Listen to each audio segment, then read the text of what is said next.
To begin with, Hilary and Joanna wrote the story and Raymond approved that, and then we commissioned the storyboards.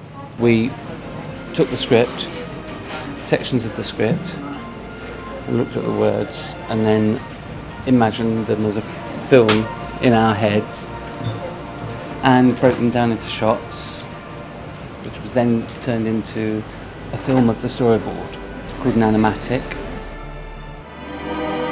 I love seeing when after the storyboard's done, seeing the storyboard come together and your script, which has been translated into film format. The next stage is called layout, which is like doing a technical drawing of each frame in the film. What you do is you break down all the elements that go into a shot and draw them out in proportion, and you work out all the layers that the animator is going to need to work in. You draw up the line work of the background that's going to need to be drawn or painted, and let the animator know how much movement the character's going to have to do, where they start, where they end, and what they need to do in between. And then the animator can say, okay, this is what I need to do for this scene, and just worry about acting, which is what an animator should be, worrying about acting. We have a lead animator who does 4 drawings in every 12, and their assistant in between, so does the other 8 drawings in that second. I love seeing characters that you've created come to life. It's like the animators breathe life into them, and they've suddenly got characters and souls, and they're running and leaping about and making people laugh. I love that. And then we start the animation, which is then line tested before it's in between.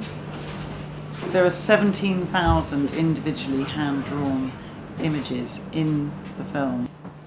Yeah. We calculate we're going to use about 200,000 pieces of paper.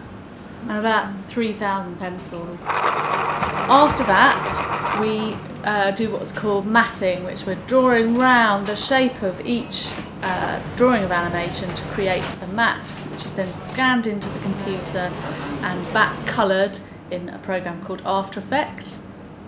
We then take the black and white matte drawing and we render on top, so we colour in with coloured pencils. That's called the rendering process. The almost final stage is called compositing, in which we composite or kind of glue all the elements together.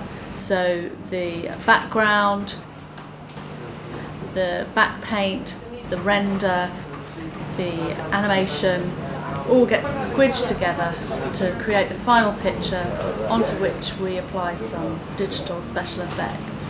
And when you see them put together in the computer and suddenly that character sits within the background, that is really exciting. Suddenly they're living in this other world that you've created for them.